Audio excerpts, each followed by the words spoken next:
진실 추적자 사건 반장 시작합니다. 내가 아무리 안전운전한다 해도 상대가 선을 넘어버리면 어쩔 수 없는 게 바로 교통사고죠. 자, 이런 경우는 어떨까요? 보여주시죠. 자, 이곳은 터널 속입니다. 자, 뭔가 맞은편에서 빨간 빛이 아닌 밝은 빛이 보입니다. 자, 이상하죠? 자, 점점 다가오는 밝은 빛. 이게 끼쾅, 역주행 차량이었습니다. 와, 저 음주운전인가 했는데 운전 미숙 때문이었다고 합니다. 자, 이거 일본에서 살다 온 것도 아니고 음주도 아니었다면 자, 이분은 도대체 어떻게 운전면허를 딸 수 있었던 걸까요? 그것이 알고 싶습니다. 자, 오늘 준비한 사건 해시태그로 소개해 올리죠. 자, 밤늦은 시각 인천의 한 대학교 지하 주차장 40대 여교수는 자신의 차를 보고 소스라치게 놀랐습니다. 빨간색 스프레이로 미친 X라는 욕설이 적혀 있었기 때문이죠. 경찰이 수사에 나섰습니다. 자, 학폭 논란을 빚은 여자 배구 이재영, 다영 자매가 복귀를 준비 중입니다. 넉 달 만입니다. 학폭 피해자들을 상대로 명예훼손 고소도 했습니다. 자, 느닷없이 치매 증상이 왔다며 성추행 혐의에 대한 선처를 호소했던 오거돈 전 부산시장. 징역 3년에 법정 구속됐습니다. 자, 지난주 홍지영 기자 떠나고 매일매일 새로운 출연자들을 선보이고 있는 사건 반장. 어제는 박지훈. 과연 오늘은 누가 그 빈자리를 채웠을까요? 궁금하시면 채널 고정.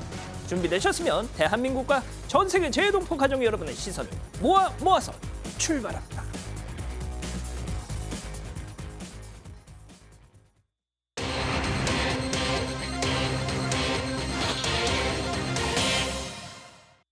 인천의 한 대학 주차장에서 누군가 교수의 차에 욕설을 써놓은 일명 스프레이 테러 사건이 발생했습니다. 서울대 작곡과 출신인 줄 알았던 과외 선생이 알고 보니 화학과 졸업생이라는 사실이 밝혀졌습니다. 오늘의 주요 사건을 알아봅니다. 자, 오늘도 변함없이 사건 반장 시작합니다. 사회부 이도성 기자, 박지훈 변호사, 상담 전문가 박상희 소장, 승재현 형사정책연구원 연구위원, 그리고 수호 선생님 나오셨습니다. 안녕하세요. 안녕하십니까. 자, 박상희 소장님이셨습니다. 예. 어떻게 해요? 너무 신선하지 않은 인물이잖아요. 아, 실망하시게 왜 그렇게 하세요? 마음에도 없는 소리를 또 하신다. 예. 아무튼 화요일 날 매주 금요일만 뵙다가 이 기자 어때요? 이렇게 화요일 날 소장님 뵈니까. 저야 좋죠. 이렇게 좀 다양해지고 또 다양한 이 세 분이나 나오셔서 저는 개인적으로 더 자주 뵙고 싶은데 이렇게 세 분밖에 못 모시니까 오히려 더 아쉬운 것 같습니다. 그렇군요. 자, 박 변호사님 오늘은 어디 안 나가실 거죠, 중간에? 어제 그 얘기를 하는 바람에 저희 어머니한테 혼났어요. 왜요? 방송 중에 그렇게 하품하고 방송 중에 어떻게 진짜. 나갈 수가 있냐. 근데 하품 안 했지 않습니까? 하품했습니다. 제가 봤습니다. 이게 하품인가요? 너무 잘해서. 입을 크게 벌리셨는데. 그러셨군요. 알겠습니다. 바로 시작하죠? 예, 첫 번째 사건 시작하겠습니다. 먼저 체크 포인트 짚어보죠. 스프레이 욕설 테러입니다. 야, 진짜 이거 그냥 말이 필요 없습니다. 사진 한 장만 딱 보고도 많은 분들이 정말 놀라셨는데요. 이게 지난 18일, 좀 시간이 지났네요. 네, 시간이 좀 예. 지났습니다. 이게 인천에 있는 한 대학교 주차장의 모습입니다. 저 하얀색 SUV 차량에 얼핏 보이죠? 이 한글로 된 글자 세 글자가 딱 있습니다. 미자 그리고 친자 그리고 니은으로 시작해서 니은으로 끝나는 한 글자. 저희가 X라고 설명은 드렸지만 성별을 알 수 있게. 성별을 알 수 있는 니은으로 시작하고 니은으로 끝나는 그 단어가 딱 적혀 있었습니다. 저런 식으로요. 저게 빨간 스프레이예요. 밤에 저걸 봤으면 얼마나 무섭겠습니까? 일단 이 40대 교수의 차량이 훼손됐다는 112 신고가 접수됐던 건데요. 보시는 것처럼 저렇게 욕설이 적혀 있고 앞뒤 타이어 두 개에도 빨간색 페인트가 묻어 있었는데 저 차량 안에 블랙박스는 있었지만 주차 중에는 작동이 되지 않아서 영상이 남아있진 않았다고 합니다. 예. 이 사건이 그 피해자 따님이 SNS에 이걸 올리면서 알려지게 됐던 건데 자세한 사건 내막도 좀 알아볼까요? 네, 일단 어머니 피해자죠. 피해자는 이제 교수로 일을 하고 있는데 야간 수업을 마치고 한 밤 10시쯤 퇴근을 하러 학교에 있는 주차를 한 차를 찾으러 갔는데 저 상태로 딱 발견이 된 겁니다. 이 출동한 경찰이 주변을 둘러봤지만 일단 근처에 CCTV나 블랙박스가 없어서 범인을 찾기는 쉽지 않은 상황이라고 했다라고 하고요. 제가 앞서 설명드린 것처럼 저 피해 차량은 이 주차 중에는 블랙박스가 움직이지 않는다라고 합니다. 또 심지어 그 당시에 이제 학교가 수업을 하지 않는 시즌이어서 주변에 사람도 없고 차가 다니지도 않아서 지금 범인을 추적하는 데 조금 어렵다라고 보이는 상황이라고 합니다. 다만 이 피해자의 딸이 올린 글이라면 이게 만약 어머니가 교수이기 때문에 앙심을 품은 학생이 했을 수도 있는데 이거 만약에 학생이라면은 어떤 학교에서 더 큰 조치가 있어야 되는 것 아니냐, 또 다른 피해로 이어질 수도 있지 않겠느냐 이런 이야기를 했습니다. 자, 일단 뭐 보신 것처럼 흰색 차량입니다. 흰색 차량에다가 빨간색 스프레이를 저렇게 욕설을 써놨고요.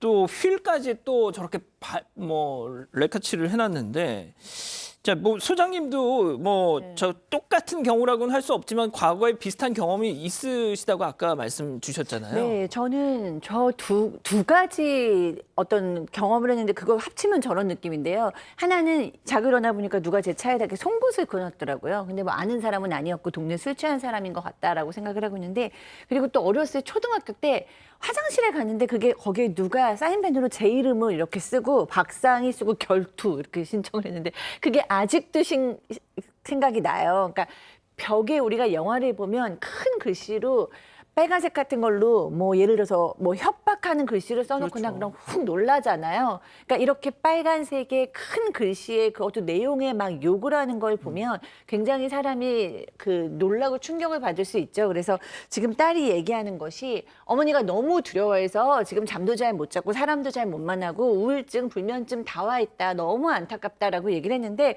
충분히 그럴 수 있는 심리 상태라고 저는 생각이 듭니다. 예. 이게 보통 일반적인 낙서였다면 정말 어떤 정신 나간 인간이 저랬나 보다 할 텐데 이 쓰여져 있는 이 욕설을 보면 여교수지 않습니까? 근데 이제 그 성별을 알 수 있는 욕설이었거든요. 네. 그러니까 이게 뭔가 아는 사람이다라는 생각을 할 수밖에 없어요. 알기도 알았고 치밀하게 계획이 됐을 가능성이 있다라는 게 지금 경찰의 분석 결과입니다. 왜냐하면 이 근처에 CCTV가 없었고요. 또 그리고 이 블랙박스가 주정차 중에는 작동하지 않는 차량입니다. 일반적으로 저거 적을 때 상당히 사람들이 의식을 하죠. 이게 적으면 요새는 CCTV 블랙박스 많기 때문에 예. 또 저기 주차장이면 사람들 볼 수 있는 상황이거든요. 예. 그게 있으면 잘하기 어려울 건데 저렇게 대범하게 했다라는 거는 치밀하게 안 되는 걸 알았다는 게 아닌가. 그래서 치밀한 계획된 범행이 아닌가 이렇게 예상하고 있는 상황입니다. 자, 승희 의원님. 네. 일단 교수라는 그 피해자가 교수라는 직함을 갖고 있는 거 보면 무슨 어떤 개인적인 원한을 가지고 있다. 그렇다면 학생일까? 언뜻 이런 생각도 드는데 물론 속단할 수는 없지만요. 좀 어떻게 보십니까? 이게? 일단 장소 자체가 학교 내 주차장이라는 점. 두 번째는 학교 내 주차장이라 그러면 일반인들이 접근 가능성이 그렇게 높지 않습니다. 그리고 학교 안에 주차장이라는 곳을 일반인들 생각할 때 CCTV 있다라고 생각하죠. 그럼요. 그게 없다라고 생각하지 않으니까 거기에 장소로 알고 있는 사람이라는 점이 추정이 가능하고, 그리고 만약에 그 전에 학교에서 이런 어떤 불특정 자동차에 테러가 일어났다면 학교에서 분명히 긴장을 하고 여러 가지 조치를 취했을 거예요. 그런데 그 전까지 이러한 반복적인 행동이 없었다는 점을 고려한다면, 물론 제가 지금 가지고 있는 모든 지식을 직관적으로 좀 판단해서 말씀을 올리는 건데, 그렇게 바라본다면 이 교수를 아는 사람이지 않을까라는 점을 좀 고려하고, 만약에 정말 교수에 대해서 억하심정을 가지고 이런 행동을 했다면 굉장히 이 부분은 학교 교칙에 따라서 엄중하게 처벌해야 될 뿐만 아니라 형사법적 관점에서 그건 분명히 손괴죄에 해당될 수도 있습니다. 그래서 손괴죄 이외의 나머지까지도 좀 고려를 해야 되지 않느냐. 분명히 교수가 가지고 있는 교권은 지켜져야 한다는 게 제 생각입니다. 예. 지금 기말고사가 끝나가지고 성적이 아직은 안 나왔을 것 같은데 말이죠. 아무튼 알겠습니다. 자, 박 변호사님. 네. 그러면 말이죠. 일단 손괴죄 얘기하셨는데 어떤 또 다른 것들이 적용될 수 부서진다고 그게 당연히 손괴죄 되지만 이렇게 허용을 해야 할 수 있는 것, 칠한 낙서하는 게 다 손괴죄에 해당할 수가 있습니다. 그래서 경찰 조사를 지금 하고 있는데 문제는 범행 시간이 정확하게 나와야 됩니다. 그래서 범행 시간하고 피의자가 특정이 안 됐는데 범행 시간만 좀 알 수 있으면 그 인근에 블랙박스나 CCTV 있는 거거든요. 어떤 시점에 뭐 빨간색 라카라든지 이걸 들고 나가는 사람이 발견할 수 있기 때문에 일단 시간하고 피해자 특정한 다음에 인근의 CCTV, 블랙박스 등을 중심으로 수사를 진행하고 있는 상황입니다. 알겠습니다. 첫 번째 사건 이렇게 마무리하고요. 두 번째 사건 체크 포인트 짚어보죠. 서울대 출신 작곡 선생님, 이거 어떤 내용입니까? 네, 한 40대 여성이 자신을 저렇게 소개를 했습니다. 서울대 출신의 작곡 선생님이라고 소개를 했는데 서울대 그리고 서울대 대학원 작곡과를 졸업했다라고 거짓말을 했습니다. 실제로 졸업을 하지 않았는데도 한 것처럼 그렇게 속였는데요. 이렇게 2016년 2월부터 이듬해 12월까지 학생 5명을 가르치고 모두 5,800여만 원, 상당히 많은 돈을 가로챘습니다. 이 해당이 여성은 실제로는 화학과를 졸업했지만 인터넷에는 자신이 이제 작곡가를 나왔다. 서울대 학사 대학원까지 졸업했다 이런 식으로 허위 게시글을 올렸고요. 이를 보고 찾아온 학생들에게 자신이 다수의 학생들을 이미 합격시킨 적이 있다 이런 거짓말까지 했다고 합니다.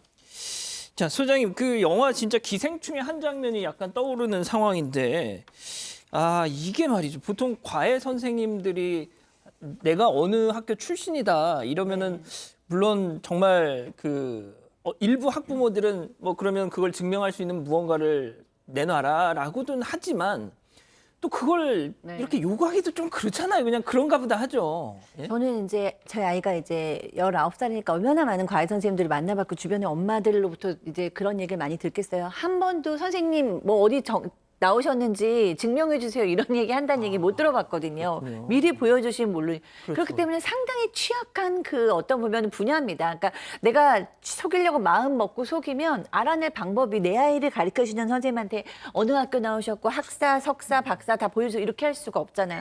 그런데다가 지금 뭐 소개를 받을 때도 그렇지만 뭐 흔히 얘기하는 뭐 사이트라든가 이런 데 들어가도 그냥 믿고 하는 수밖에는 방법이 없어요. 그러니까 본인이 내가 속이리라 마음을 먹으면 굉장히 취약한 그런 상황이기 때문에 이런 부분은 좀 보완될 필요가 있다는 생각이 저는 개인적으로 듭니다.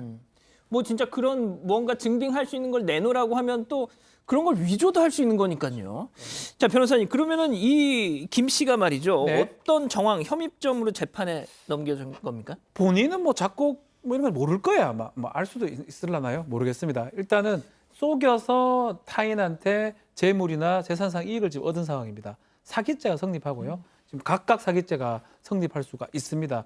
이 사기죄는 만약에 갚지를 못하면 뭐 실형도 가능한 사안이고 그걸로 지금 재판에 넘겨진 상황입니다. 아니 근데 다른 것도 아니고 작곡인데 정말 이런 음악에 대해서 아무것도 모르고 그냥 썰만 풀면서 이걸 할 수 있었을까 싶은 생각이 제가 드는데. 음악을 가르치는 거 똑같지 않겠습니까? 예. 저는 아무것도 모릅니다 진짜. 아니 그러니까 조금 뭐 근데 전혀- 거짓말은 거짓말하면 안 되지만 하여튼 음. 그러니까 이런 게 사기가 될 수가 있는 거죠. 예.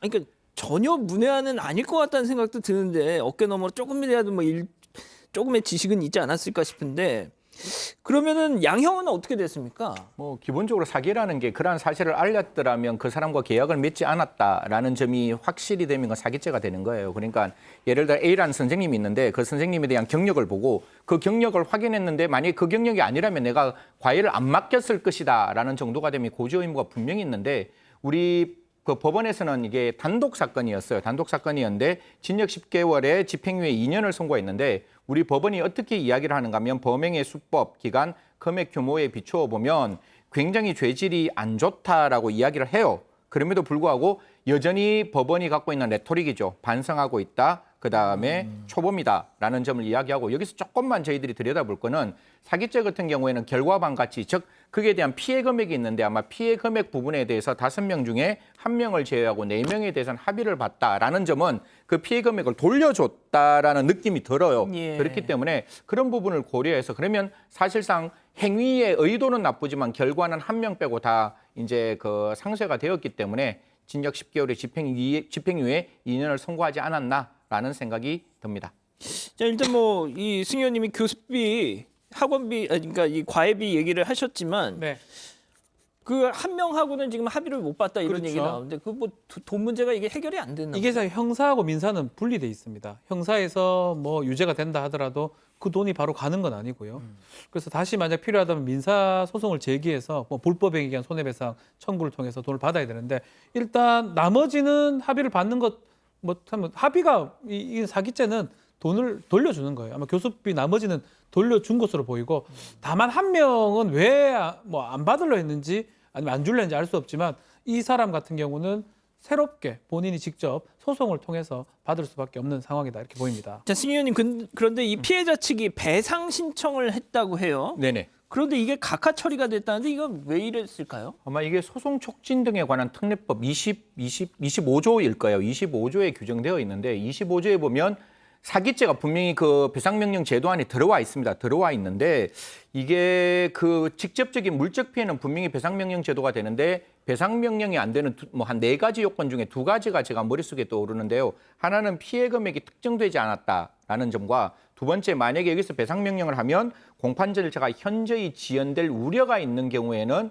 이런 경우에 배상명령을 받아주지 않는데 아까 제가 말씀드렸다시피 이게 과외비였고 과외비 일부 중에 일부는 갚았고 또 일부는 갚아지지 않았기 때문에 여기서 피해 금액도 특정되지 않았고 여기서 이걸 따져나가면 사기죄에 대한 형사소송 절차가 현저히 지연될 우려가 있기 때문에 이런 부분은 각하 내지 기각을 했다라고 보는데 그럼에도 불구하고 이 개인이 이 행위를 가지고 또 민사소송을 제기한다는 게 사실 민사소송 비용이 만만치 않거든요. 배보다 배꼽이 클 수 있는데 그런 점에서 좀 법원이 적극적으로 배상명령을 좀 해줬으면 하는 마음은 여전히 한켠 아쉬운 점이 남습니다. 이게 각하라는 거는 요건이 안 맞다라는 거죠. 저도 이 판결문을 다 읽지를 못해가지고 알 수는 없지만 아마도 추측할 수 있는데 지연 부분도 있겠지만 합의가 됐다라는 것을 봤을 것 같아요. 합의 금액은 뭐 더 많이 줄 수도 있겠지만 최소 교수비 받은 건 돌려받는 상황이니까 그 부분 때문에 각하가 된 것 같고요. 근데 한 명은 지금 합의가 안 됐거든요. 그렇다면 민사, 형사를 동시에 할 수 있는 게 배상 이 제도거든요. 형사를 통해서 민사를 구할 수 있는 아주 예외적인 제도인데 우리 승재원 의원님 말씀처럼 좀 이 한 명한테는 이 배상 판결 해줬으면 민사까지 가지 않고 이걸 통해서 권리 구제를 받을 수 있는데 그 부분은 좀 확인이 돼야 되겠지만 아쉬운 부분이 아닌가 변호사님, 생각됩니다. 이거는 약간 좀 개인적인 질문인데요. 이렇게 변호사 업계도 뭐 학력 위조 혹은 부풀리기 이런 게 좀 있는 편인가요? 변호사께요? 검색해 보면 나오긴 다 나오는데 글쎄요, 저는 잘 못 봤습니다. 그런 경우는 없습니다. 저는 박사입니다. 근데 예. 네. 오. 법학 박사요. 그건 제가 따로 여쭤본 건 아닌데. 아니 그러니까 물을 치길래 뭐 법학 예. 박사예요. 예. 예. 학사, 석사, 박사 다 있습니다. 예. 단국대 법학 박사. 학교까지는 얘기할 필요가 없는데요. 네. 예, 아무튼. 그리고 아니, 판사, 검사, 변호사도 다. 지금 그 학위를 부끄러워하시는 건 아니잖아요. 그건 아닌데 학교까지는 굳이 할 건 없는데 어쨌든 그 학교를 제가 속이는 경우는 본 적은 저는 없습니다. 그렇군요. 왜냐면 알겠습니다. 거의 공개가 되기 때문에. 알겠습니다. 뭐 중요한 얘기는 아니었고요. 자, 두 번째 사건 이렇게 마무리하고 오늘 인물 이어갑니다.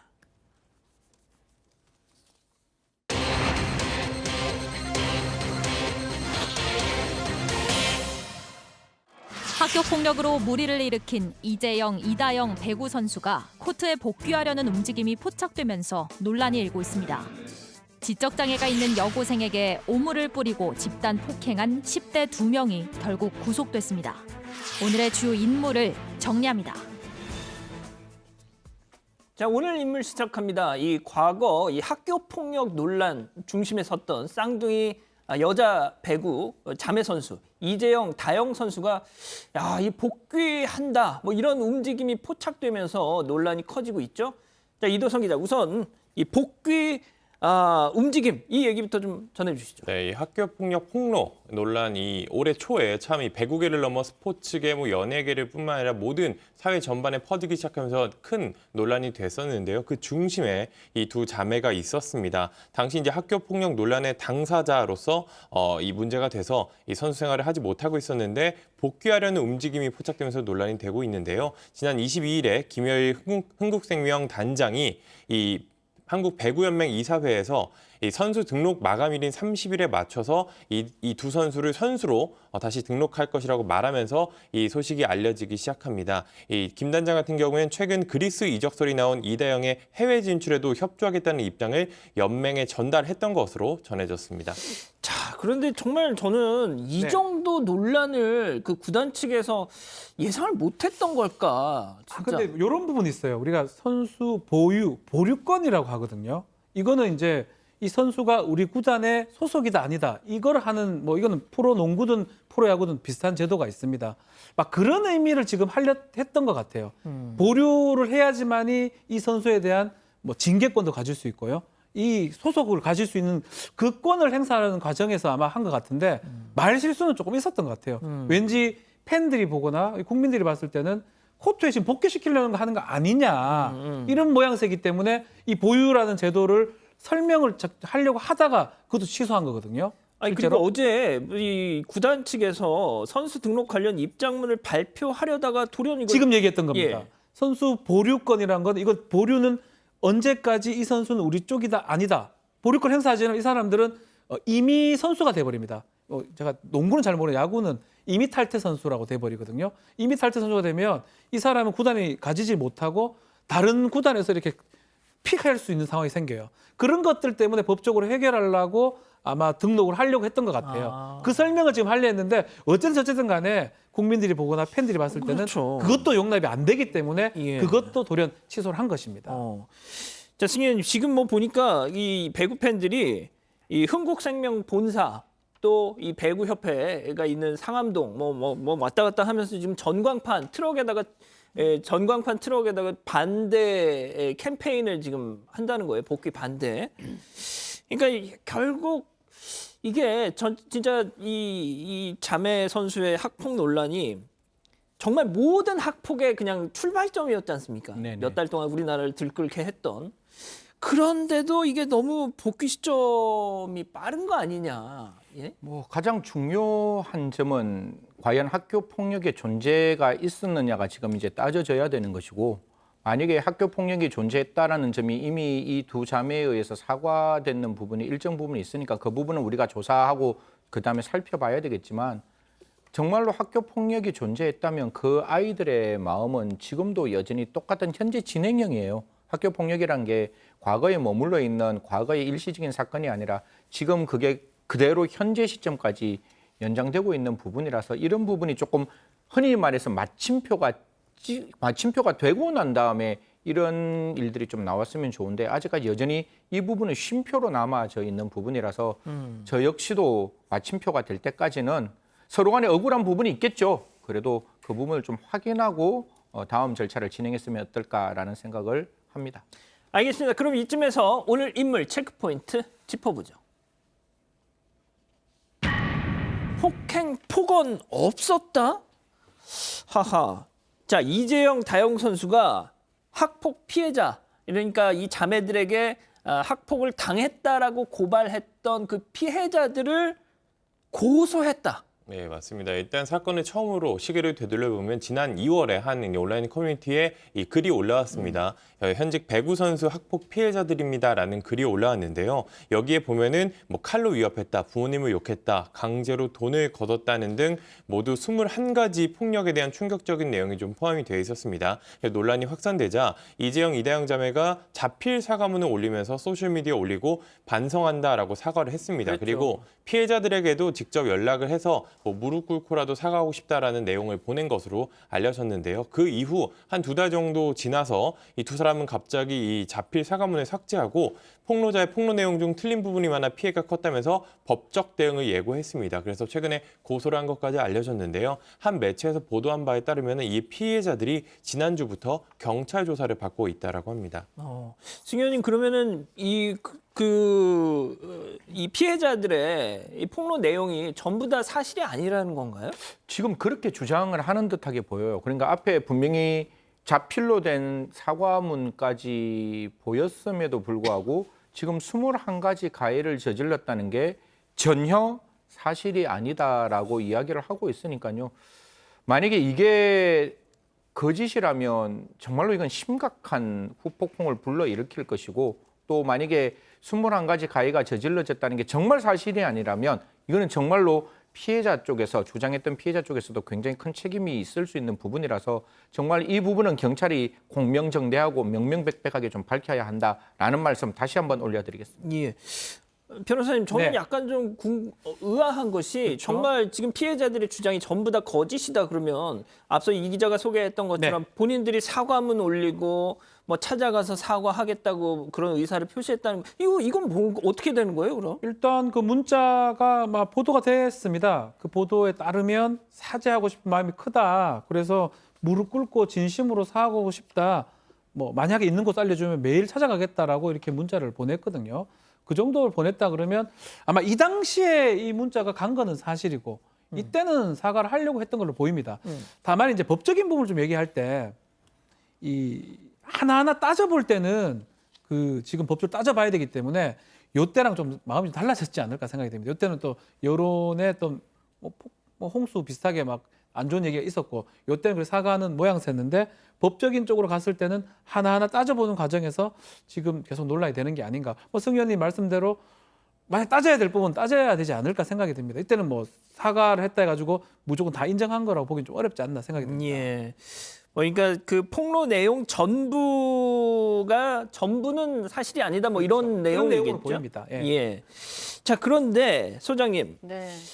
이 지금 경찰 조사를 받았다는 이 폭로 피해자들, 한 언론 인터뷰를 통해서 정말 절절한 또 심경을 밝혔네요. 네, 지금 이제 아주 구체적인 것까지 나왔어요. 나는 매일마다 맞아야 했고 가족 욕을 들어야 됐고 그다음에 뭐 화가 나니까 지금 이다영 선수가 과도를 가져와서 지금 목에 댔다라는 얘기까지도 하고 있거든요. 그러니까 굉장히 지금 이 피해자 측에서는 감정이 지금 격해진 상태입니다. 근데 감정이 격해질 수밖에 없기는 하죠. 왜냐하면 사과를 했었다가 그 다음에는 폭로한 거 중에 일부분이 너무 과장됐어라고 얘기를 했다가 지금은 뭐라고 얘기했냐면은 21가지 폭로 다 없었던 일이고 억울하기 때문에 도리어 명예훼손으로 고소하겠어까지 되니까 이제 이쪽에서는 전쟁 선포로밖에 들릴 수가 없죠. 그래서 피해자 입장에서만 보면 아직 이제 소송이 남아 있지만 굉장히 지금 감정적인 대처가 있을 수밖에 없는 상황이라고 생각을 합니다. 예. 일단 뭐 피해자들의 얘기도 일단은 주장이라고 생각을 해보죠.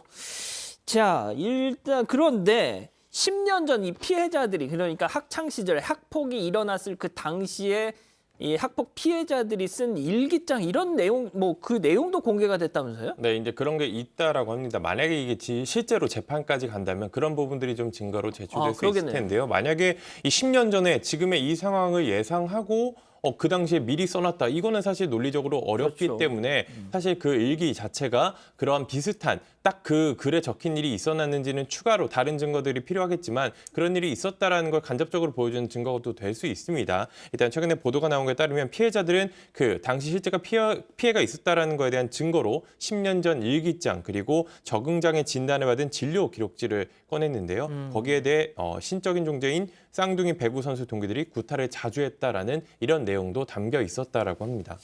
자, 변호사님, 네. 앞으로 좀 어떻게 흘러갈 것 같으세요? 시간이 상당히 많이 지났어요. 그렇기 때문에 번복하는 측면도 있을 겁니다.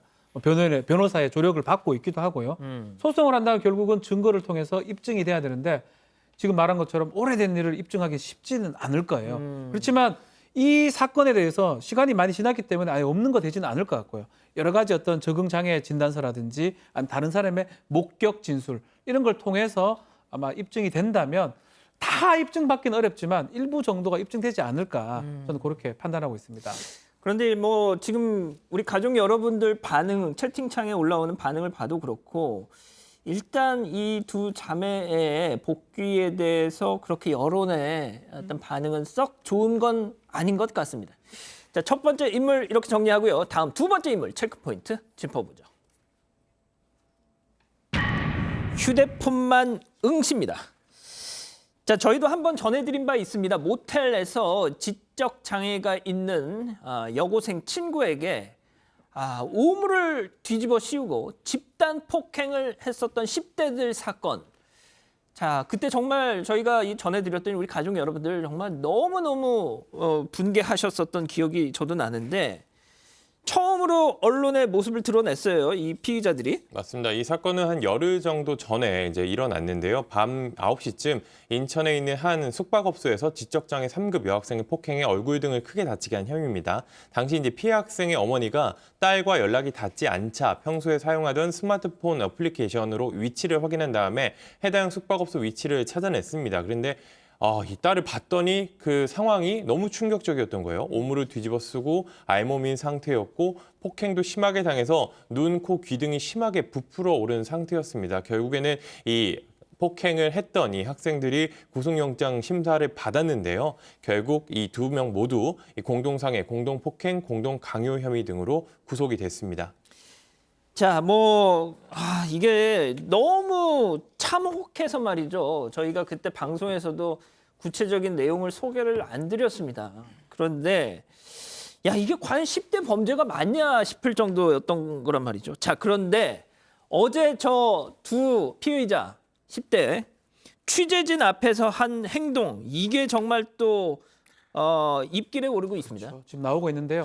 사실은 소년들이에요. 소년법에 해당하는 사람들인데 구속을 시키지 않습니다. 불구속을 원칙으로 합니다. 예. 그럼에도 범죄의 흉악성 때문에 구속영장이 지금 발부된 상황인데 더 놀라운 건요. 지금 모습이 나오고 있어요.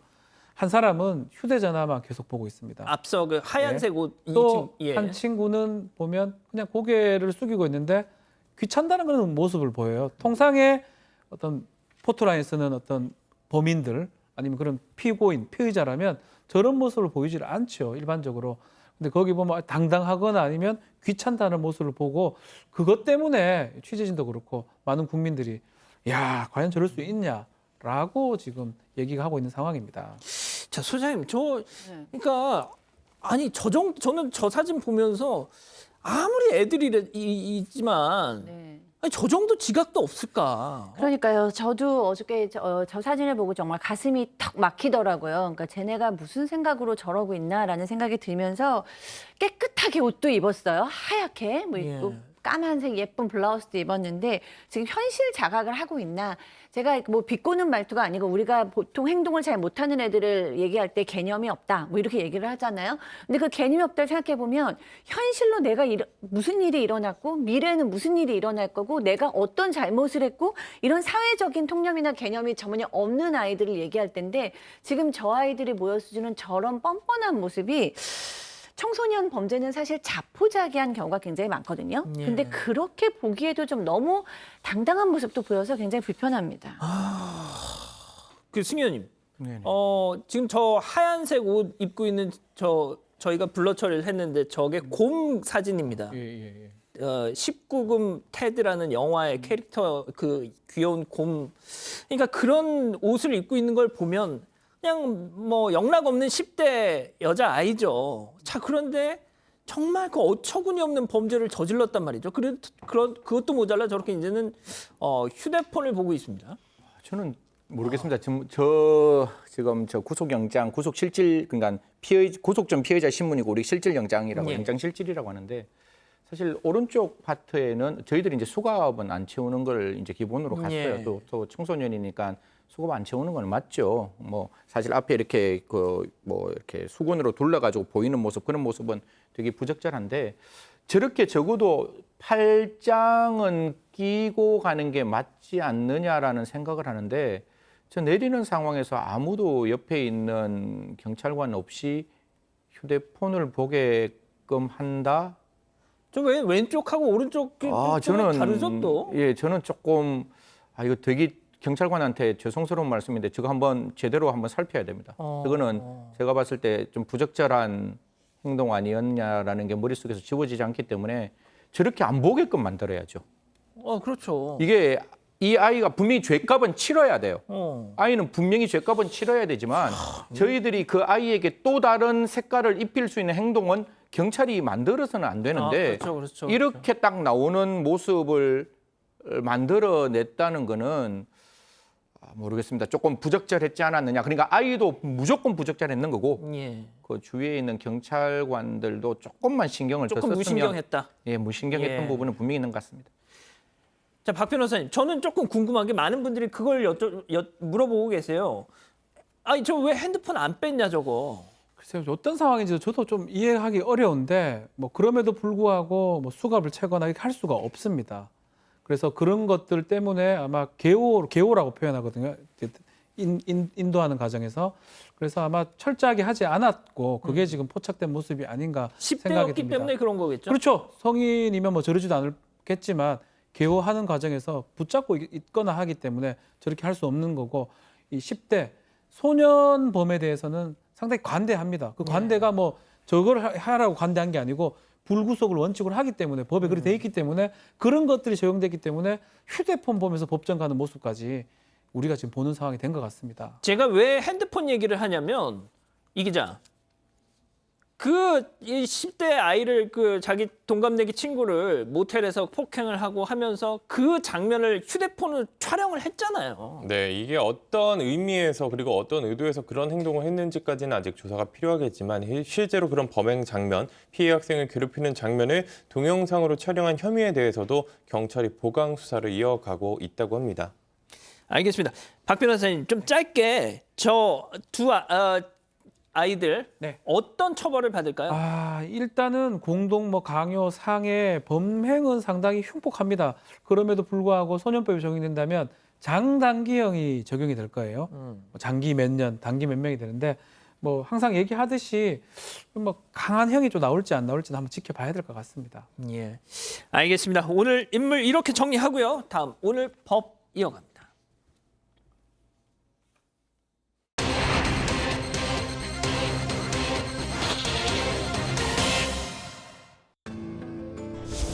강제추행 치상 혐의로 기소된 오거돈 전 부산시장이 1심 재판에서 징역 3년을 선고받고 법정 구속됐습니다.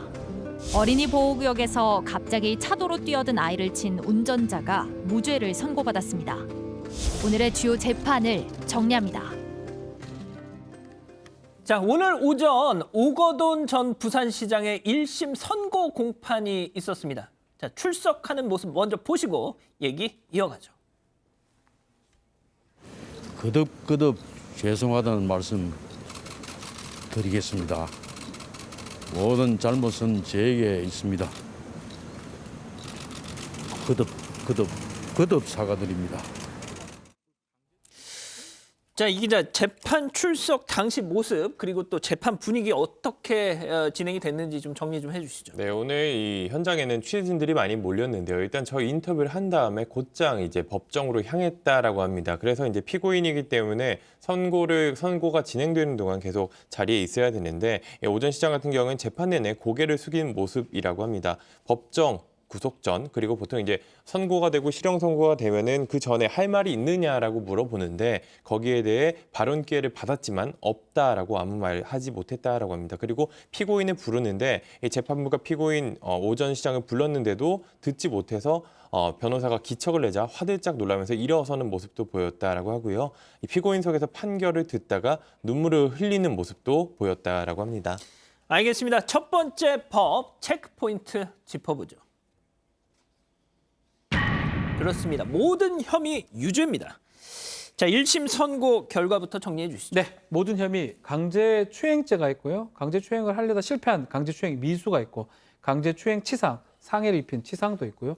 또 이걸 무고한 혐의가 있는데 이 기소된 모든 게 혐의 사실을 인정을 하였습니다. 또 이 피고인의 이 행동은 오거돈 시장의 행동은 권력에 의한 성폭력에 해당하기 때문에 징역 3년을 선고하고 법정 구속을 했는데 왜 권력형 성폭력이냐라고 하면 범행이라는 장소가 집무실 아니면 관행차 안에서 있었던 거거든요. 예. 당연히 또 부산광역시 수장이었고 그렇다면 이거 자체가 일반적인 성범죄가 아닌 권력형 성범죄다. 그래서 범행이 나쁘고 그래서 법정 구속까지 한 것입니다. 지금 법정 구속이 되는 모습이 지금 저렇게 영상으로 지금은 나가고 들어가는 모습 예. 같고요. 법정에서 법정 구속 선고가 떨어지면 거기서 바로 저거 타고 갑니다. 아, 그렇군요. 네. 자, 이 기자. 그럼 어떤 짓을 했었는지부터 좀 정리를 해볼까요? 네, 과거에. 혐의명은 변호사님이 잘 짚어주셨는데 예. 일단 강제추행이 있습니다. 이게 2018년 11월에 강제적인 추행을 했다라는 거고요. 같은 해 12월에 또 추행을 하려다가 못했습니다. 이거는 강제추행 미수가 되겠지요. 그뿐만 아니라 다른 혐의도 있습니다. 이 지난해 4월 시장 집무실에서 또 다른 직원, 피해자가 한 명 더 있습니다. 또 다른 직원을 추행하고 이 피해자가 정신적인 스트레스로 장애를 갖게 됐습니다. 이렇게 되면은 상해를 입혀서 외상 후 스트레스 장애 등 상해를 입힌 혐의가 강제추행 치상이 되겠고요. 그리고 2019년 10월에 부산 경찰에 이 유튜버들이 허위 미투 의혹을 제기했다는 취지로 허위 고소장을 제출한 혐의가 무고죄로 적용이 됐습니다. 자, 이게 수사 지연, 2차례 공판 연기 등등 수사가 착수된 지 1년 2개월 만에야 이렇게 1심 선고가 마무리가 된 건데 네. 자, 이렇게 분명한 혐의가 있는 사건이 뭐 이렇게 길게 끌었나라는 의구심, 일각의 의구심도 지금 나오고 있습니다. 어쨌든 하나씩 짚어보죠. 모든 혐의 유죄 인정받은 이 상황을. 강제추행 치상죄. 네, 이게 가장 쟁점이었어요. 나머지 뭐 강제추행죄, 또 강제추행 미수, 무고 이거는 뭐 크게 문제가 안 됐는데 강제추행을 했는데 결과론적으로 상해가 발생했다. 이게 강제추행 치상입니다. 형이 상당히 높습니다. 근데 이제 오거돈 시장 측에서는 기습적으로 한 거기 때문에 상해 발생도 없었고 이 부분은 인정할 수 없다라고 해서 얘기를 했는데 재판부는 완전 다르게 봅니다. 업무상 무방비 상태에서 이 사건을 당했고 상당히 치욕적이고 정신 충격이 컸기 때문에 이것 때문에 외상 후 스트레스 증후군이 있었을 것이다. 진단이 아마 떨어졌고요. 이것 때문에 상해가 있었다고 본 겁니다. 아하. 그래서 이 부분이 유죄가 됨으로써 3년에 그리고 법정 구속까지 된 것으로 보입니다. 만약에 외상 후 이런 스트레스 증후군이 없었다. 그래서 이게 치상이 인정이 되지 않았더라면 실형 선고도 안 됐을까요? 지금 많이 판례가 바뀌었습니다. 옛날 같은 경우는 강제추행이라는 게 10년 이하의 징역이었기 때문에 10년 이하면 마지막이 1개월밖에 안 돼서 강제추행이 뭐 그렇게 큰 문제가 되느냐라는 과거에 좀 권위주의적이고 남성 중심주의적 어떤 판결이 있을 때가 있었는데 지금 같은 경우에는 강제추행 자체만으로도 충분히 실형이 나올 수 있고 제가 받는 사건 중에 하나가 이렇게 넘어지면서 신체 일부에 손을 대었을 때에도 남자의 입장에서는 이거 실수로 넘어지는 거다라고 이야기를 했음에도 불구하고 법원에서는 그거 아니다. 그건 의도적으로 그렇게 했는 거라고 해서 실형 나오는 것도 많이 봤고요. 그다음에 이 같은 경우에는 사실상 기습추행이라고 이야기하는데 사실 의도된 추행이라는 게 분명히 보이거든요. 기습추행이라고 이야기하면 가다가 우연하게 뭐 신체가 접촉이 있어야 되는데 특정 장소에 불러서 추행을 했는 거기 때문에 계획과 의도가 분명히 존재하는 거고 제가 제일 좀 화가 나는 거는 무고죄입니다. 어떤 한 사람에게 처벌을 받기 위해서 없는 사실을 이야기를 해서 그 사람을 그런 형태로 몰고 갔다는 거는 부산시장 전 시장이 가지고 있는 그 시정의 엄중함을 생각한다면 그 부분에 대해서는 법원에서도 굉장히 엄혹하게 봤을 것이다. 예. 그래서 그 하나 죄명을 보더라도 실형이 충분히 나올 수 있는 굉장히 죄질이 안 좋은 범죄라고 말씀드리겠습니다. 처음에 뭐 이 의혹이 처음 나왔을 때 말도 택도 없는 소리 나면서 막 페이스북을 통해서 엄청 그렇게 얘기를 했지 않습니까? 자, 근데 이제 소장님 성폭력 피해자의 어떤 면담도 많이 해보신 경험이 있으실 텐데 네. 일단 법원에서는 그 트라우마가 인정이 상해다 이것도 인정이 네. 된 거잖아요. 좀 결정적인 것이 바로 이 외상 후 스트레스 장애에 관한 것이었는데 지금 법원에서 뭐라고 얘기했냐면은 상해 인정된다. 그리고 이 범행과 인과관계도 인정이 된다라고 얘기를 했어요. 그러니까 이 일 때문에 이 피해자가 외상 후 스트레스를 겪고 있는 걸 인정을 한 건데요. 사실 외상 후 스트레스라는 것이 장애라는 것이 사실 눈에 보이지가 않잖아요. 그래서 사람들은 눈에 보이지 않는 병이니까 뭐 그렇게까지 심각하지 않을 수도 있잖아라고 얘기를 하지만 사실 정말로 이런 장애나 정신적 충격으로 인해서 고통을 겪는 사람들은 차라리 몸이 아픈 게 더 낫겠어라고 얘기하시는 분들도 많을 만큼 굉장히 괴롭거든요. 그래서 저는 법원이 이 어떤 증상으로 어떻게 고통스러워했을 것인지를 다 면밀히 보았을 거라고 생각을 하고요. 이런 외상 후 스트레스 장애가 막 오버하거나 지어낸다고 지어내지가 않는 병이거든요. 굉장히 고통스럽기 때문에 예. 그래서 그런 병을 상당히 병원에서 잘 인정해 준 것이 아닌가라는 생각이 듭니다. 자, 이 기자. 오전 시장 측이 그런 얘기해서 정말 황당하다 이런 반응이 나왔어요. 치매다. 그런데 그랬더니 그 피해자 측에서 당장 하루에 아침마다 팔굽혀펴기를 100개씩 하고 얼마 전에 지난 2년 전인가요? 아시아 트레일즈 컨퍼런스라는 곳에서는 최고령 72살에 팔굽혀펴기 138개를 해서 1등을 차지한 그 강철 체력을 자랑했던 사람이 갑자기 이런 재판이 열리자 치매 얘기를 꺼낸다 해서 피해자가 더 정말 상처를 받은 그런 보도도 있었는데 재판부의 판단은 이에 대해서는 어떻게 내려진 겁니까? 일단 오전 시장 측이 그런 이야기를 했습니다. 지난 결심 공판 때 이 70살이 넘는 고령이라는 것도 좀 고려해달라고 했고 뭐 전신만 치료 위암 절제 수술도 하고 신장암 절제 수술도 하고 이런 식으로 상당히 몸이 좋지 않은 상황이라고 했습니다. 게다가 본인이 70대라서 이 성인지 감수성도 부족하고 본인은 뭐 치매도 경도 초기도 있고 치매도 있고 이 힘도 없고 병든 노인의 미친 짓으로 여겨 용서해달라 뭐 이런 이야기를 했거든요. 재판부는 전혀 받아들이지 않았습니다. 일단 치매 같은 경우에도 이 범행에 영향을 줄 만한 인지 능력 장애가 있다고 볼 수 없다라고 했고요. 다른 주장들도 받아들이지 않았습니다. 자, 박 변호사님. 네. 저는 그냥 그래도 그 광역 대한민국 제2의 도시의 한때 수장이었던 사람이 이런 일에 연루된 것도 참 안타까운 일이지만 치매여서 나는 이런 전략이 이게 뭐냐 이게. 기습추행은 아주 확립된 판결입니다. 이게 뭐냐면 강제추행이 법조문상으로는 폭행 협박을 이용해서 추행을 할 때 성립한다고 하지만 만지고 이런 자체가 폭행이 되는 경우는 기습추행이라고 그러거든요. 힘의 대소강약을 불문한다라고 해가지고 기습추행은 다 강제추행 인정이 됩니다. 근데 왜 이런 주장을 하는가도 말도 안 되고요. 그리고 치매 이것도 범죄 당시에 치매일 때 의미가 있는 거예요. 그 이후에 있다고 뭐가 그러네요, 문제. 진짜. 그러니까 두 개 주장도 사실은 큰 의미 없고 법정에서 받아들일 수 없는 주장을 지금 했던 거거든요. 아마도 이 징역형을 실형을 면하기 위해서 좀 했던 걸로 보이는데 오히려 이게 족쇄가 된 게 아닌가 저는 개인적으로 그렇게 생각을 좀 하고 있습니다. 그렇군요.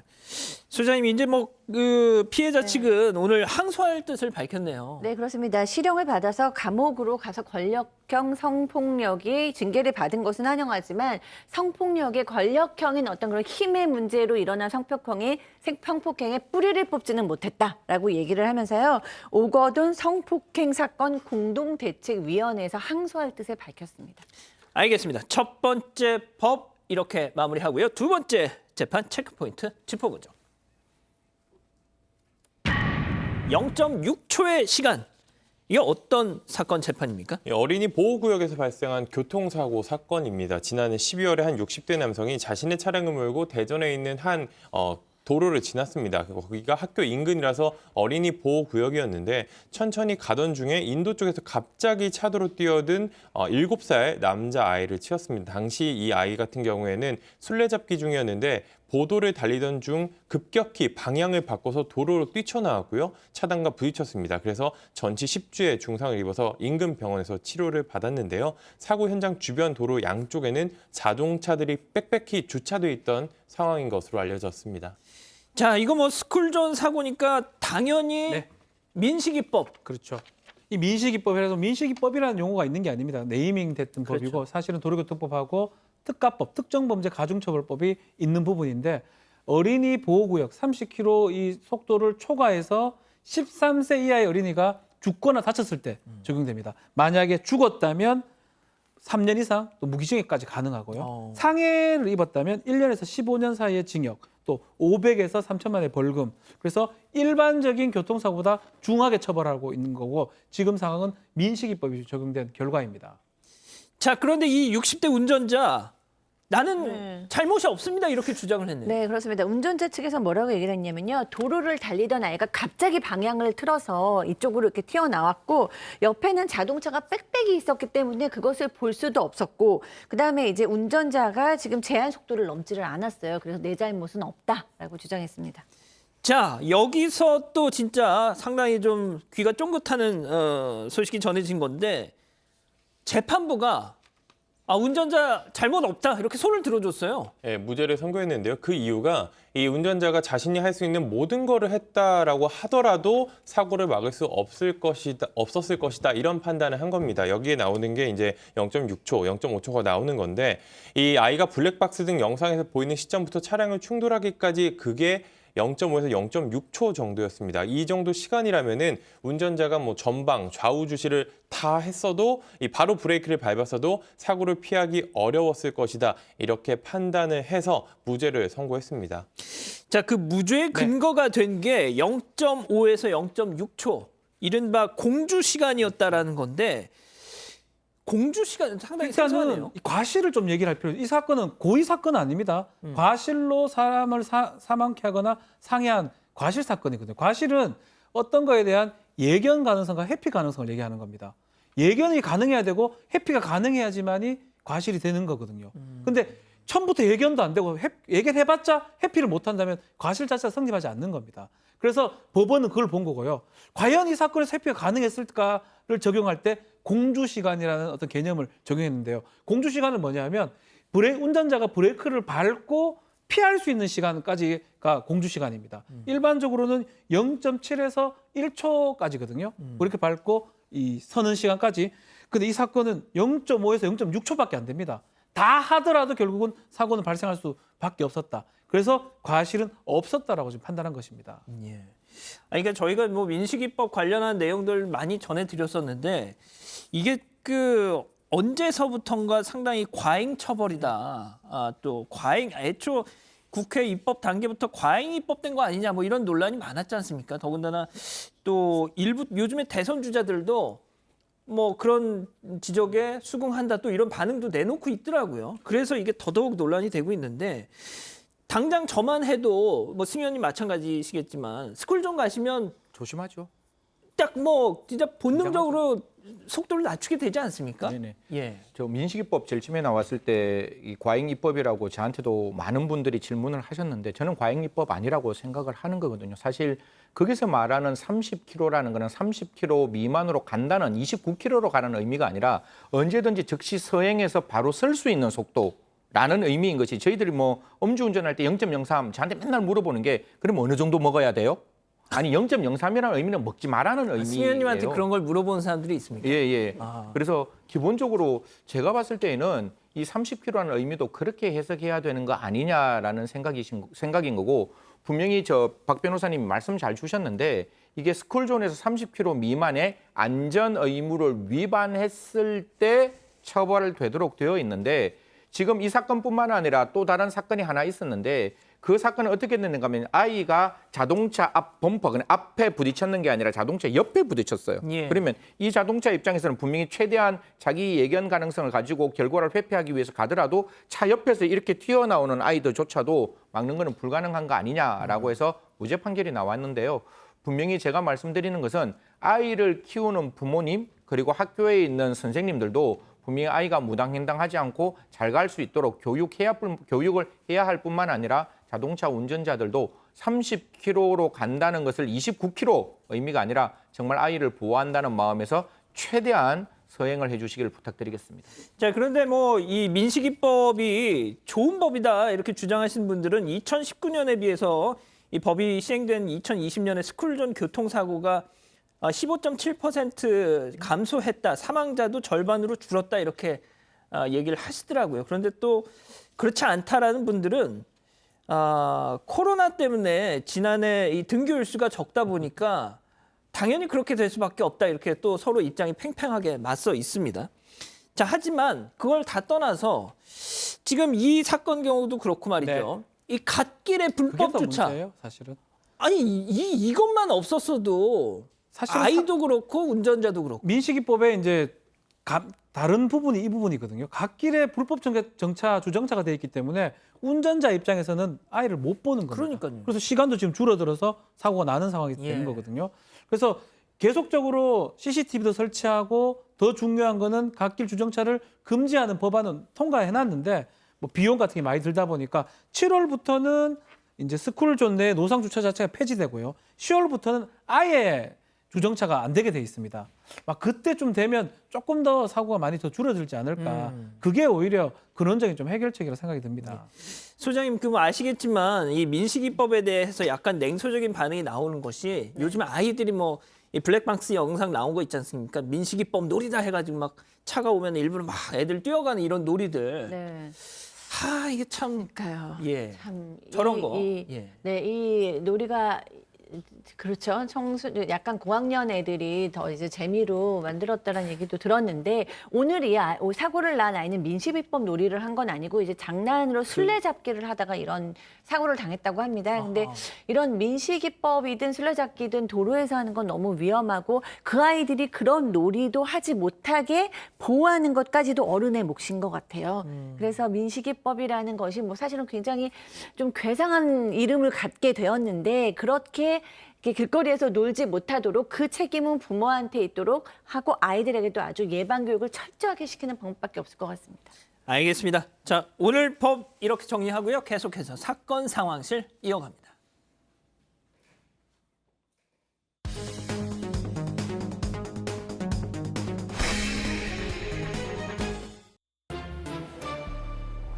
지금 이 시간 사건 상황실에 올라온 화제의 뉴스입니다. 좁은 골목길에서 승용차가 갑자기 빠른 속도로 돌진했습니다. 주차된 차들 사이로 빠져나가려는 승용차 한 대, 문이 열린 채 갑자기 엄청난 속도로 돌진하는데요. 앞에 있던 여성은 간신히 몸을 피합니다.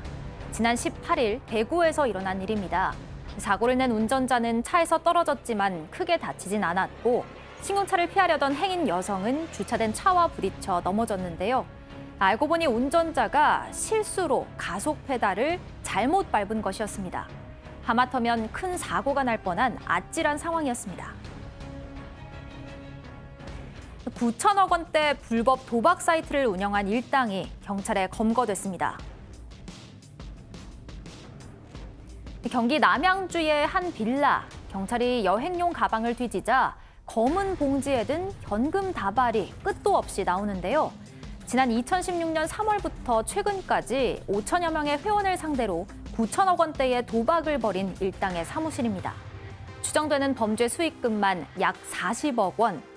특히 이들은 범죄 수익을 감추기 위해서 서울과 경기 지역에 아파트를 3채나 사들였는데 최근 21억 원의 시세 차익까지 거뒀습니다. 경찰은 관계된 38명을 붙잡아 17명을 구속했습니다. 자, 저희가 이 소식들을 전해드리는 와중에 국회 본회의에서 이 대체 공휴일법이 통과를 했네요. 예, 이제 광복절부터 4일 나흘 정도 이제 대체 휴일. 대체 휴일을. 예. 근데 여기 계신 분들은 관계가 있나요? 아니 휴일과? 그날 우리 방송을 쉴 수도 있는 거잖아요. 진짜. 아. 되게 좋아한다 진짜. 그러네요. 저는 하는 게 좋아요. 하는 게 좋으세요? 네. 저도 하고 싶은 게. 알겠습니다. 그러니까 우리 가족 여러분, 그러니까 혹시 이제 정보가 될 것 같아서 네. 전해드렸고, 야, 이 불법 도박 사이트 9천억대. 아니 어떻게? 진짜 쉽게 돈 번다, 그죠? 야, 이 규모가 장난이 아닙니다. 회원만 3천 명이 넘는데 이게 거의 기업입니다. 아주 아까 조직도가 잠깐 나왔었는데. 저게 예. 다 돈입니다, 저거. 와. 야, 저게 5만 원짜리인가요?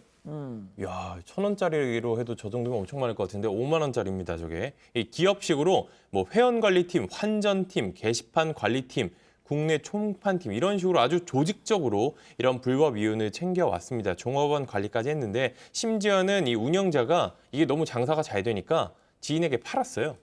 사이트를. 양도를 진짜요? 했습니다. 그래갖고 이제 하나를 팔고 새로 본인도 이제 운영을 해왔고 이런 식으로 운영을 해왔던 겁니다. 결국에는 이 해외 도피 중인 주범 A 씨에 대해서 적색 수배를 내리고 이 일당 등 총 17명을 구속했다라고 밝혔습니다. 아니 요즘 시중에 5만 원 신사임당 저 돈이 씨가 말랐다 이러더니 저기다가 있네요. 그러게요.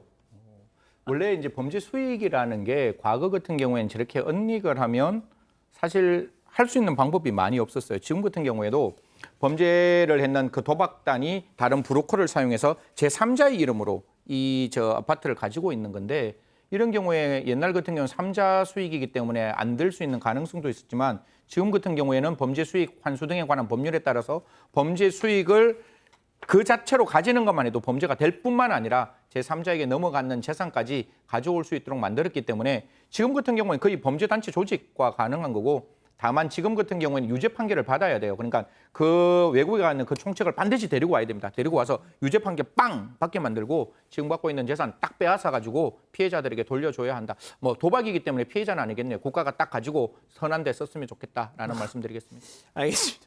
돈 안 줘도 된다는 예, 말씀이세요? 도박이라서. 어차피 저는 도박한 사람들이니까. 예, 도박은 안 되죠. 사기 같으면 저거 돌려줘야 되는데 예, 예. 제가 도박이니까 저거는 뭐 반사회 질서에 해당되는 거라서 도박은 빌리하더라도 갚지도 않아도 됩니다. 알겠습니다. 자, 이런 가운데 앞서 그 골목길 차량 사고 좀 영상 다시 한번 보여주세요. 와, 저는 말이죠. 야, 어휴. 자, 그런데 보험사에선 말이죠. 저 주차됐던 차량에도 일부 과실이 있다 이렇게 주장해서. 지금 큰 사고가 지금 날 뻔했어요. 지금 잘 보면 저 지금 운전 차량 어우, 씨. 와, 아줌마 너무 타지도 못했거든요. 탈려 하다가 지금 하는 아, 상황이에요. 그러네요. 아마 뭐가 눌려져가지고 엑셀이 눌려져 나가는 상황이었는데 문제는 사고가 지금 100%로 보이지만 불법 주정차가 돼 있으면 불법 주정차 차량도 과실 책임을 묻습니다. 진짜요? 과실 상계라고 그러는데요. 민사 책임에서 9대1 정도 나온다. 아니, 저 하얀색 차량이요? 그렇죠. 근데 오히려 저 차 때문에 저분은 목숨을 구한 거 아닙니까? 뭐 민사적으로 봤을 때는 뭐 그런 어떤 감정적인 부분 따지진 않고요. 허허. 손해배상 부분 따진다 했을 때 10% 과실상계가 된다. 뭐 더 또 따져봐야 될 것 같은데 일단은 불법 주정차라면 항상 그런 손해 볼 가능성이 있다라는 거를 명심을 좀 해야 됩니다. 알겠습니다. 자, 김 아나운서 다음 소식 전해주시죠. 가짜 석유를 만들어 쓰거나 세금을 탈루한 일당이 절미를 잡혔습니다. 창고에 가득 쌓여있는 플라스틱 통들, 폐차에 남아있는 기름을 뽑아내서 몰래 사용한 건데요. 신고하지 않은 석유를 팔면서 세금을 탈루한 업자와 등유와 경유를 섞어 가짜 석유를 만든 업자도 붙잡혔습니다. 경기도가 적발한 불법 유통 석유 제품은 200리터짜리 드럼통 17,550개를 채우는 분량으로 시가 46억 원어치인 것으로 알려졌는데요. 경기도는 업자 10명을 검찰에 송치할 예정입니다. 이천 쿠팡 물류센터에서 발생한 화재 사고의 합동 감식이 시작됐습니다. 지난 17일 쿠팡 물류센터에서 불이 났죠. 닷새 만인 22일에 진화됐고 이 과정에서 소방관 1명이 숨졌는데요. 소방당국이 확보한 CCTV 영상에는 지하 2층 진열대 선반 쪽에 있는 콘센트 부근에서 불꽃이 있는 장면이 담겨 있었습니다. 오늘 오전 경찰과 소방, 유관기관 등의 현장 합동 감식이 진행됐는데요.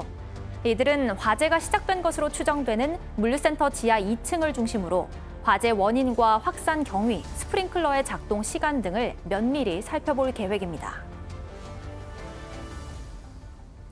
이번 감식을 통해 불이 난 정확한 원인을 알아낼 수 있을지 관심을 모으고 있는데요. 비슷한 사고가 또 일어나지 않도록 원인이 밝혀지기를 바랍니다. 지금까지 사건 상황실이었습니다. 자, 이 기자 그러면 이 합동 감식에서는 어떤 부분을 좀 중점적으로 조사한다고 해요? 네, 일단 사고의 원인에 대해서 이제 한 발짝씩 다가가고 있는 상황입니다. 지하 2층에서 시작된 불인데 거기에 이제 3층짜리 진열대가 있었는데 거기에 가장 위층에서 이 3층 진열대 가장 높은 곳에서 불이 시작된 것으로 파악이 되고 있습니다. 이제 감식을 하고 있는데 일단 추가 붕괴 위험이 있어서 감식팀이 접근하는데 어려움을 겪고 있는 사람입니다. 일단 감식을 해보고 미진한 부분이 있을 경우 추가로 감식을 할 수 있다라고 하는데요. 합동 감식팀은 스프링클러 등 소방 성비를 중심으로 살펴볼 계획이라고 합니다.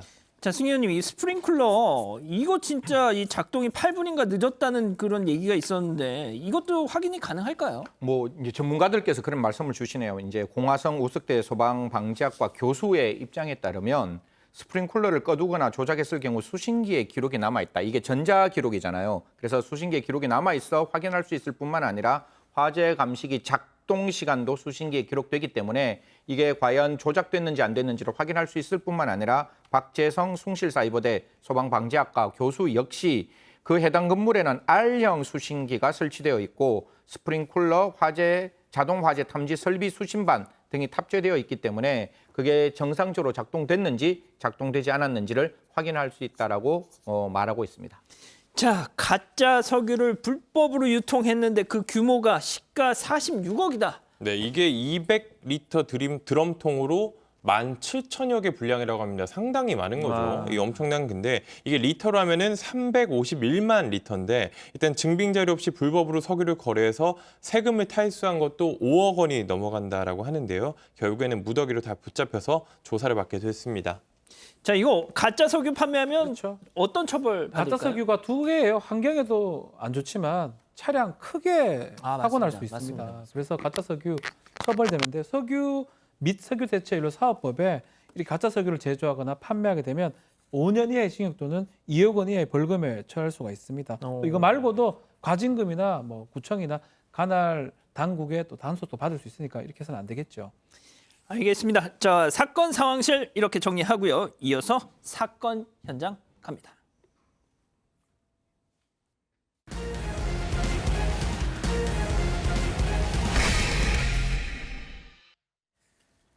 자, 신개념 소통방송 사건반장에서는 우리 가족 여러분들의 사연 기다리고 있습니다. 자, 인스타 등등에 해시태그 사건반장 해서 사연을 올려주시면 이 시간 통해서 소개해 올리죠. 자, 오늘 인스타 사연의 주인공 사반 가족 이희경 님입니다. 자, 미국 애틀랜타에 사신다는데요. 사진 보여주시죠. 자, 저 벽에 17이란 숫자 풍선이 붙어 있죠. 어제가 결혼 17주년 기념일이었다고 합니다. 18년 전 재미교포 오빠 이세희님을 만나서 부부의 연을 맺은 뒤 18년간 이민 생활을 하셨다는데요. 그 사이 아들 삼형제를 두셨다고 합니다. 가족이 많아서 그런지 저렇게 먹음직스러운 파티 음식들을 많이 준비하셨다는데, 자, 중요한 것은 희경님이 이날 너무 과식을 하셔가지고 1시간 20분짜리 사건반장 풀 버전을 보시면서 만보 걷기를 하셨다고 저렇게 인증샷도 보내주셨습니다. 어쨌든 100년 해로 하시길 바라겠습니다. 감사합니다. 자, 사건 사고 속 생생한 현장 소식 전해드리는 사건 현장. 첫 번째 현장은 터키로 가보시죠. 자, 이건 또 어떤 상황일까요? 네, 어느 상점 안인데 한 남성이 카운터 앞에서 휴대전화를 보고 있습니다. 그런데 갑자기 뭐가 또 사람이 사람 떨어졌어요. 또 다시 보실게요. 다시 올라갔어요 지금? 네, 다시 보실게요. 저기 돌려봤는데 사람이 저렇게 머리 위로 툭 떨어졌습니다. 저기 위층에서 저 남성의 아버지가 떨어졌습니다. 에? 아버지요. 위층에 뭐가 있는데요? 앞층이 저게 복층 구조인데 이게 아들이 있던 곳은 1층이고 아버지는 2층에서 재료를 정리하고 있었는데 그 사이 방바닥, 그러니까 2층 바닥이 훅 꺼진 거예요. 아버지가 위에 있었는데. 그러니까 바다로 뚝 떨어졌고 그것도 아들 머리 위로 저렇게 떨어진 겁니다. 마른 하늘의 아버지예요, 그럼? 말은 날벼락이 아니고 이제 아버지 벼락인데 눈 깜짝할 사이에 저런 일이 벌어졌는데 정신을 차리고 보니까 저 아들도 황당하고 아버지도 황당하고 그래도 지금 걸어 다니는 거 보니까 다행히도 저게 그냥 뭐 떨어져서 잘못됐을 수도 있었는데 다행히 아들 위로 저렇게 등 쪽으로 떨어지면서 두 사람 다 크게 다치지는 않았다고 합니다. 저게 만약에 아들이 없는 상태에서 저 위로 저 딱딱한 저 테이블 위로 그대로 떨어졌으면 크게 다칠 수도 있는데 그렇죠. 그나마 정말 천만다행입니다. 저 진짜 야, 와. 바로 또 그래도 아버지 피가 땡기나 봐요. 바로 아들 위로 떨어졌네요. 네? 아니 불행 중에 다행이라고 피가 그런 게 있는지 다행스럽게 아들 위로 딱 떨어졌다. 아니, 저 무슨 아직 맥락인지 어떤 반응을 지금 해야 될지 모르겠네요. 이게.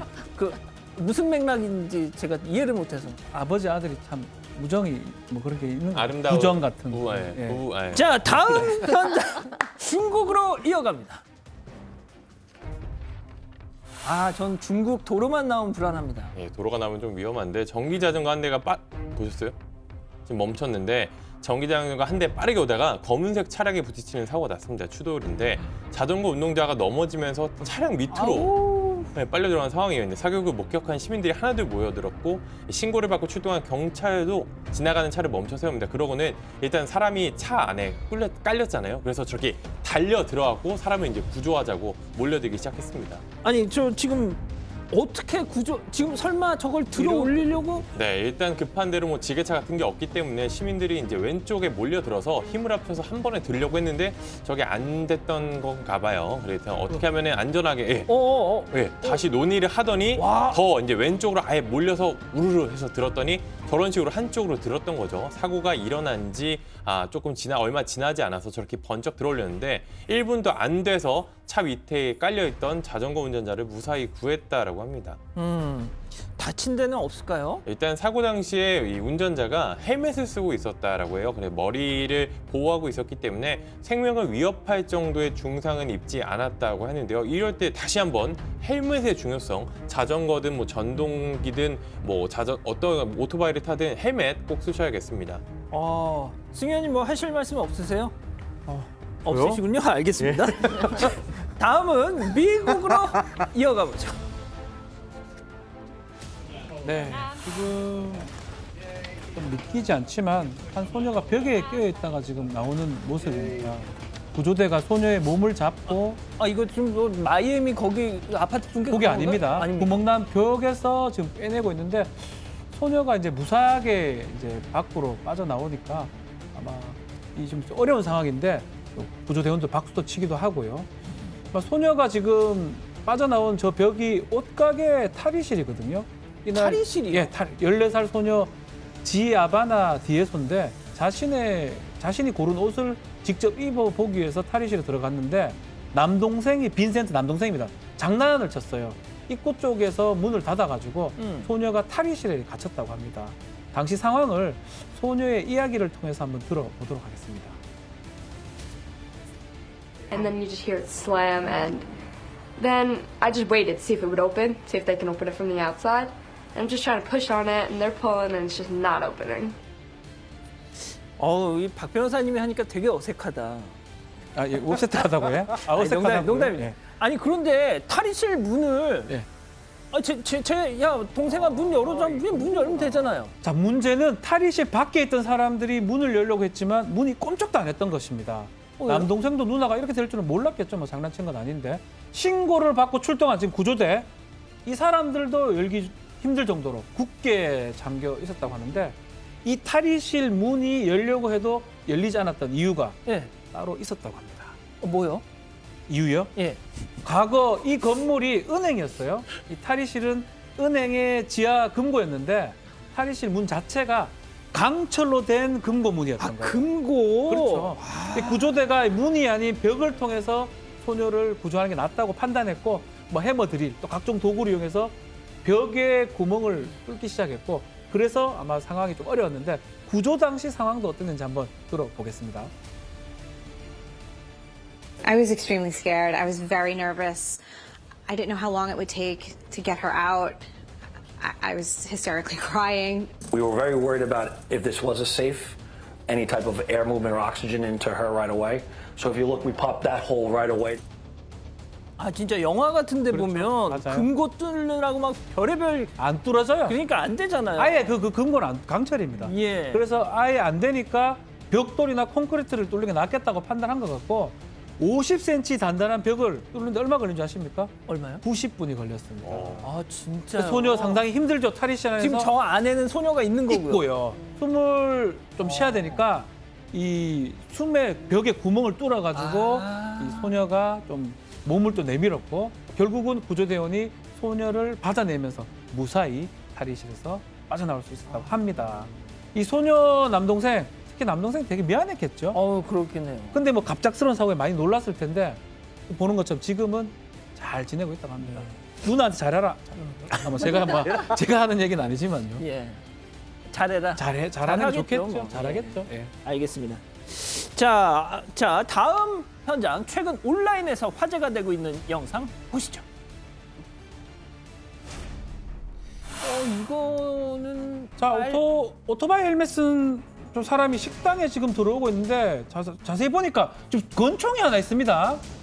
자, 이를 보면 손님들이 좀 조금 설마 권총이에요. 좀 권총이에요. 권총을 들고 있는데 몇몇은 좀 겁나서 도망갑니다. 근데 보면 영상 아래쪽에도 남성이 한 명 있죠. 네. 반응이 조금 달라요. 강도가 지금 딱 다가갔는데 표정 변화도 없어요. 지금 총이 막 눈앞에서 예. 왔다 갔다 그러는데 지금 더 중요한 건 저 닭날개를 지금 먹고 있어요. 닭날개를 지금 먹고 있고 지금 목걸이 뺏어 목걸이도 뺏어가는데 그냥 줘요. 군말 없이 가져가라. 난 닭을 먹겠다. 라고 지금 한 상황입니다. 아니 이게 지금 무슨 상황이죠 지금? 강도가 저 같으면 막 두 손 딱 들고 저는 무릎 꿇습니다. 겁이 나요. 뭐 그렇게 하든지. 전혀 지금 강도가 지금 일행에 야 이것도 가져가. 이것도 가져가. 나는 닭날개가 좀 더 중요하다. 이걸 먹겠다라고 하면서 휴대전화입니다. 휴대전화를 가져가라면서 강도에게 건네주고요. 옆에 앉은 여성은 뭐 잔뜩 겁에 질린 모습도 좀 있습니다. 강도가 지금 손님과 아마 작당 모의하고 영상 찍는 것 같지는 않아 보인다라는데 좀 내용은 좀 이건데 모르겠어요. 약간 이게 좀 쇼 이거 같기도 하고요. 요즘 뭐 네. 국내나 외국이나 유튜버들 네. 이거 약간 주장 영상 같은데요, 이거? 근데 이 황당한 영상이 여기서 끝이 나지 않습니다. 강도가 글쎄요? 여성한테 다가가서 총으로 위협하면서 목걸이를 빼앗자 뒤쪽 테이블에 있던 남성이 이를 막아서려는 듯 자리에 일어납니다. 일어났죠. 일어나는데 드디어 강도가 저지하려고 싶었는데 아마 또 닭날개를 들고 있어요. 이 닭날개를 다 모든 사람이 닭날개만 뜯고 있습니다. 도대체 이게 무슨 상황인지 아니 이해가 되지 여기 않습니다. 어느 동네예요, 여기? 미국으로 추정이 되는데요. 제가 가보지는 못했고요. 이게 그래서 지금 손님들이 반응을 한번 실험하는 몰래 카메라 아니냐? 아니면요. 닭날개가 얼마나 맛있길래 강도가 왔다 갔다 하고 총이 왔다 갔다 해도 이거를 먹는 거는 혹시 홍보 영상 아니냐? 이렇게 지금 얘기가 나오고 그 닭날개 무슨 K 뭐 어쩌고 저쩌고 그렇죠. 이런 거. 닭날개가 암만 맛있어 총이 나오면 맛이 없어지거든요. 약간 이건 좀 알겠습니다. 좀 이상하네요. 이상합니다. 예. 자, 다음은 동물이 주인공인 미국 캘리포니아로 가보시죠. 강아지. 예. 네, 귀여운 강아지 한 마리가 물 호스 앞에 있습니다. 이때 호스에서 물이 쏟아지니까 보셨어요? 입 벌려서 마셔버리는 거예요. 저 예전 어릴 때 보통 샤워할 때 도망가는 게 정상일 것 같은데. 네, 저도 어릴 때 샤워할 때 뭐 저런 거 좀 많이 했었는데 그래요? 물줄기 세례도 도망 안 가고 그냥 마셔버리겠다 해갖고 다 마셔버리는 거죠. 이 기자가 참 이랬어요? 아니, 입 헹구거나 할 때 이제 샤워기 해가지고 그랬었는데 다시 물호스 켜니까 강아지가 또 와가지고 입 벌려서 물을 들이키고 뭐 이런 걸 반복했던 거죠. 앞발로 막 호스 막으면서도 꼬리 흔들고 막 물호스 맴들면서 이런 식으로 사실 물 장난이 되게 재밌는 것 같아요, 강아지한테는. 물 먹기 쉽지 않은데 닭이란 개가. 근데 저 정도 먹으면 뭐 물배도 상당히 찼을 것 같은데 계속 저러네. 저게 저 지역 기온이 37도였대요. 더워서. 네, 30도만 넘어가 더워 죽겠는데 37도니까 저렇게 저 강아지 주인 같은 경우에는 물호스 세기 시험하려고 단계별로 이렇게 하고 있었는데 와갖고 막 저렇게 장난을 치게 해서 저게 시작됐다라고 하는데요. 세게 막 뿜어져 나와도 물러서지 않고 막 입 벌리고 다 먹어버린다라고 합니다. 끝났어요? 예, 끝났습니다. 근데 저게 물이 뭐 배가 부르면 그만할 건데 계속 하네요. 예. 지금 지금 우리 가족 여러분들이 야 다음 거 보여줘 빨리 좀 하자 뭐 이렇게 질질 끄냐 이러시네요. 알겠습니다. 마지막 동물 태국으로 가보시죠. 뭐가 지금 널브러져 있는데요? 이번엔 동물 가게 아닌데요. 애완동물 가게 아닌데 바닥에 누워 있어요. 뭐 같으세요? 고양이. 맞아요. 고양이 한 마리가 근데 저렇게 뻗어 있기도 하나요? 대자로 저렇게. 진짜 큰 대자로. 저희 고양이도 저렇게 누워. 저렇게요? 예. 보통 웅크려 자는 거 아니에요? 그렇기도 하는데 저렇게도 자더라고요. 예. 이 사람이 지나가도 막 사진 찍어도 아랑곳하지 않고 저러고 잠을 자고 있는데 이 턱 간지럽히기도 했다고 하는데 전혀 깨지 않고 저렇게 막 대자로 이렇게 뻗어갖고 잠을 자고 있는 모습이 귀엽긴 합니다. 근데 사실은 뭐 이게 원래 좀 죄송하지만 개팔자가 상팔자 할 때 저런 모습이거든요. 개가 원래 저렇게 누워 잘 때. 근데 누워 자요? 고양이는 저렇게 자지는 않습니다, 사실은. 고양이가 저렇게 자는 거는 고양이 팔자가 상팔자다 이렇게 할 수밖에 없죠. 자막이 나오잖아요. 제가 한 말 아닙니다. 자막이 좀 나오고 있어요. 고양이 팔자가. 너무 새롭네요. 제가 한 말 아닙니다. 이거. 지금 그냥 쳐놓는 거 아니에요? 승현님 뭐 하실 말씀 없으세요? 전 전혀 없습니다. 야, 사건 현장 오늘 너무 새롭네요. 예. 근데 저거는 제가 봤을 땐 그겁니다. 그러니까 더워서 저런 돌바닥에 자기의 이 몸을 최대한 밀착해서 자기 체온을 좀 낮추려는. 그러면 이렇게 엎드리는 게 더 낫지 않아요?